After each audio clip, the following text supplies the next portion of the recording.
দেখো এইটা আমাদের হায়ার সেকেন্ডারি এক্সামে এসেছিলো এবং এবিটিএতে মোস্ট ইম্পর্টেন্ট প্রশ্নের মধ্যে পড়ছে। এসিটিও অক্সিডেশন করেছে এ থেকে একটা বেস দিয়ে দিয়েছিল, ছোট্ট ঘুরিয়ে দিয়েছিল 1 নম্বর বেস দিয়ে আমাদের বি, মানে একটা ফেমাস অ্যাসিড পাওয়া যায় এখান থেকে, ওই জন্য এরা কোশ্চেনটা সেট করে দিয়েছে, আর কিছুই নয়। ফেমাস অ্যাসিড বলতে এইটা যদি আমরা দেখি, দেখবে বেঞ্জিন রিংয়ে আছে আমাদের সিও সিএস থ্রি। প্রথমে এসিও2টা সবাই জানো অক্সিডেশন কী করে করে, এসিও2 অক্সিডেশন কী করে করে বলো তো। এসিও2 অক্সিডেশনে আমি কি বলেছি, CH2 গ্রুপটা কোথায় চলে যায়, C ডবল বন্ড ওতে। তাহলে এখান থেকে একটা CH2 নিয়ে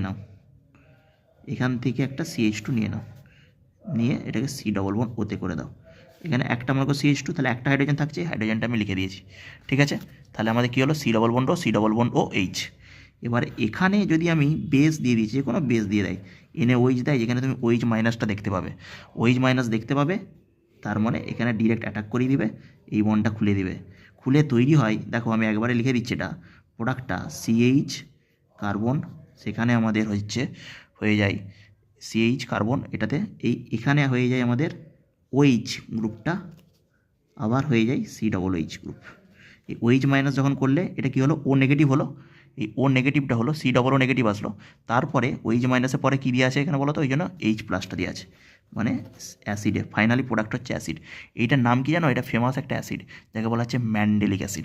ওই জন্য ম্যান্ডেলিক অ্যাসিডের যে আমাদের রূপান্তর করা হয়, এই ম্যান্ডেলিক প্রিপারেশন, সেইটা তোমাদের দিয়ে দিয়েছিল 2টো স্টেপের মাধ্যমে। কি সুন্দর কোশ্চেনটা বুঝতে পারলে। এটাকে বলা হচ্ছে একটা কার্বনে OH গ্রুপও থাকে, COOH গ্রুপও থাকে, পিএইচ রিংও থাকে, তাকে বলা হচ্ছে ম্যান্ডেলিক অ্যাসিড।